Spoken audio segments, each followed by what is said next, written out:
But then we decided we were going to do a Mach1.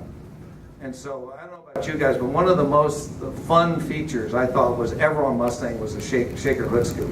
And how many cars can really do a shaker? I mean, it's a completely illogical thing. It does help you at 80 miles an hour plus maybe, but it doesn't help you below that. But it looks really, really cool, right? So we found that this guy named George Huseman, who runs Classic Design Concepts, had the original tool. He had the original tool from '69, and we got him to let us use that tool, and we made all our prototypes from that tool. In fact, we were going to go into production with that tool, but it didn't pass quality requirements. So in the end, we did have to retool it. But we came up with the Mach1, which was basically another parts bin car, right? It was basically the '99 Cobra with a GT running gear, and by that time, because we had worked with John Coletti and his team, John's a great friend of mine, and I have a lot of respect for John. And we worked together, and we came up with the Terminator together. And the idea was to take the Terminator way up market, the Cobra, and then that would leave room for the Mach1. But in the end, the Mach1 ended up being very successful for us, and actually per unit profitability was about equal to a F-150 King Ranch, which was fantastic. It was one of the best single vehicles we ever did for profitability.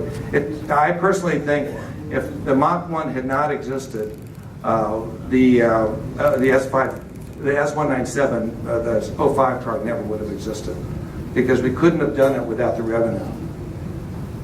So in the end, while Mustang is a labor of passion and it's something we all share, it's a business too. And it's important for a business to be ongoing and to sort of enrich the neighborhood, the community, and bring us all together.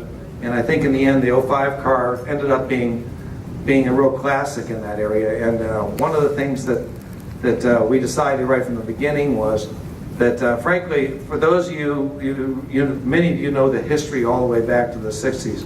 If you think about the proportions of an SN95 or those cars, if you throw a sheet over it, would you really know it was a Mustang? You probably wouldn't. So with the S197, our goal was to make the Mustang, which in my mind was never truly a muscle car in the same way the GTO was.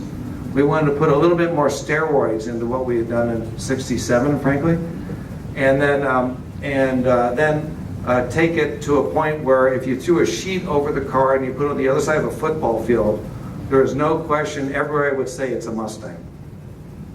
Do you think we succeeded?